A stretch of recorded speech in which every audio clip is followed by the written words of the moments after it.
रामराम मंडळी, आपलं पुन्हा एकदा चॅनलमध्ये स्वागत आहे। या ठिकाणी बेल्ला राजुरी गटातील जिल्हा परिषदेच्या उमेदवार जे आहेत, शिवसेना पक्षाचे अधिकृत उमेदवार या ठिकाणी रॅलीमध्ये आहेत। त्यांना आपण विनंती केली की आपण जनतेशी संवाद करतच आहात, पण चॅनलच्या माध्यमातून आपण त्यांना विचारूयात सध्या या रणधुमाळीमध्ये काय चालले। नमस्कार ताई। नमस्कार सर। आता जिल्हा परिषद पंचायत समितीची निवडणूक आहे, तुम्ही प्रचार करत आहात, शेवटचा दिवस राहिलेला आहे। मग या धगधकीच्या जीवनामध्ये एक महिला आहात, मग नारी शक्ती आहे, तर ती शक्ती नेमकी दिवसभर तुम्ही कसं शेड्यूल बसवताय?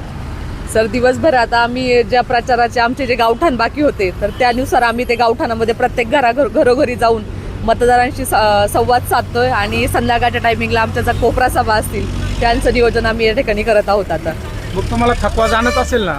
भरपूर जाणवतो सर, पण आज लोकांचा एवढा उत्स्फूर्त प्रतिसाद मला भेटतोय का मला माझा थकवा तिथं दिसूनच येत नाहीये। अतिशय चांगल्या प्रकारचा रिस्पॉन्स असल्यामुळे मला देखील या जो दिवस चाललाय त्याच्यामध्ये अगदी आनंदात माझा दिवस जातोय। आता तुम्ही निवडणुकीला उभेच राहिलेले आहात, तर मग काय कारण आहे बाबा तुम्ही निवडणूक लढवत आहात?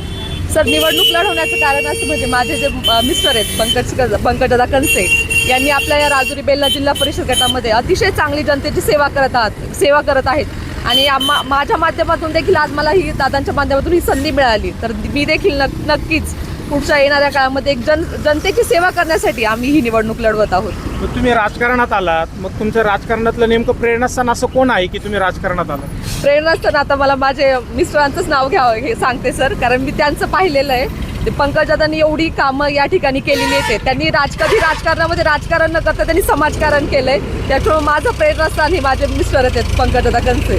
बरं, तुमचे प्रेरणास्थान पंकजदादा आहेत, मग त्या पंकजदादांकडून असा कोणता गुण तुम्हाला भावला की तो तुम्ही लगेच राजकारणामध्ये आलात? पंकजदादाचा असा एखादा गुण आम्हाला सांगा। सर, त्यांचा खूप गुण आहेत, पण एकच सांगते, त्यांनी कधीच असं जनतेशी काय बोलतात त्याला फक्त राजकारण म्हणून संबंध नाही ठेवले। अतिशय एकदम मी जेव्हा प्रचारामध्ये फिरते तेव्हा लोक मला आवर्जून सांगतात, पंकजदादा म्हणजे आमच्या घरातला माणूस आहे, त्यांनी कधीच राजकारण केले नाही, त्यांनी फक्त समाजकारण केलंय आणि आज मी देखील त्यांच्याच पावलापाऊल ठेवून आपल्या राजकारणामध्ये नक्कीच समाजकारण करेल। तुम्ही जर जनतेच्या आशीर्वादाने निवडून आलात, तर निवडून आल्यानंतर पहिल्या 100 दिवसात असं कोणतं ठोस काम तुम्ही ठरवलंय की बाबा मी ते काम करणारच? सर, त्याच्यामध्ये आता आपल्या या भागामध्ये पिण्याच्या पाण्याची समस्या भरपूर आहे, तर पहिला आमचा जो मेन हे असेल की तोच असेल की आपल्या पिण्याचं पाणी हे घरोघरी स्वच्छ पाणी त्या ठिकाणी पोचलं पाहिजे, तर त्या प्रश्नावर आम्ही सर्वजण काम करणार आहोत। तुम्ही एक महिला आहात, तर महिलांना आता कुठंतरी संधी मिळाली आहे की महिलांचा आवाज, महिलांच्या ज्या अडचणी असतील, प्रॉब्लेम्स असतील ते तुम्ही आता वरती मांडू शकताय, म्हणून तुम्हाला संधी मिळाली आहे। तर असे तुम्ही प्रचार करताना महिलांना भेटता, तर महिलांकडून तुम्हाला अशा कोणत्या समस्या जाणवत आहेत, महिलांकडून प्रतिसाद मिळतोय की या समस्या आहेत ताई आमच्या, त्या तुम्ही सोडवा म्हणून?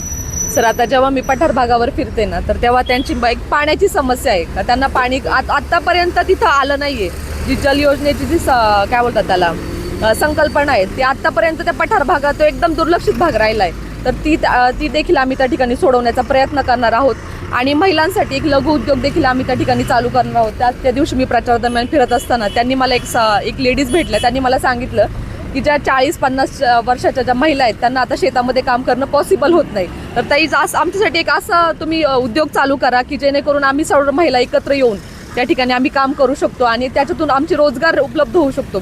तर सर, नक्कीच मी त्या महिलांसाठी ते काम या आपल्या जिल्हा परिषद गटामध्ये करणार आहे। पण तुमच्यासमोर एक धनाढ्य उमेदवार उभा आहे, मग त्या धनाढ्य उमेदवाराकडे कसं पाहता तुम्ही? सर, आम्ही त्यांच्याकडे लक्षच देत नाही, आम्ही आमच्या पद्धतीने आमचं काम चालू आहे आणि जनतेचा आम्हाला एवढा उत्कृष्ट प्रतिसाद या ठिकाणी भेटतोय, त्यांचं मला एकच सांगणं आहे, तर ताई घाबरू नका, आम्ही तुमच्या पाठीशी आहोत। तुम्ही आम्हाला आजपर्यंत जेवढी मदत केली, तर नक्कीच तुमचे मतदान रूपी आशीर्वाद म्हणून आम्ही तुम्हाला ती परतफेड करणार आहोत। शेवटचा प्रश्न विचारतो की तुम्ही धनुष्यबाणावरती मतदान मागत आहात, पण लोकांनी, जनतेनं धनुष्यबाणाला मतदान का करावं असं तुम्हाला वाटतं? थोडक्यात सांगा सर, लोकांनी धनुष्यबाणालाच मतदान का करावं असं सांगायचं झालं तर आज आपल्या उपमुख्यमंत्री आहेत एकनाथजी शिंदे साहेब, तर त्यांच्या माध्यमातून अनेक आता लाडकी बहीण योजना देखील त्यांनी चालू केलेली आहे। असे खूप काही कामं आहेत सर की जे त्यांच्या माध्यमातून आज आपल्या या खालच्या भागामध्ये चालू आहेत।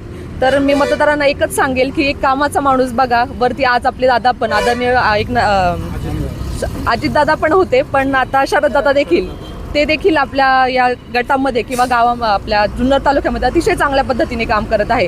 तर म्हणूनच एक कामाचा माणूस ओळखून मतदारांनी एक धनुष्यबाण या चिन्हासमोरील बटन दाबावे हीच मी मतदारांना एक आवाहन करेल.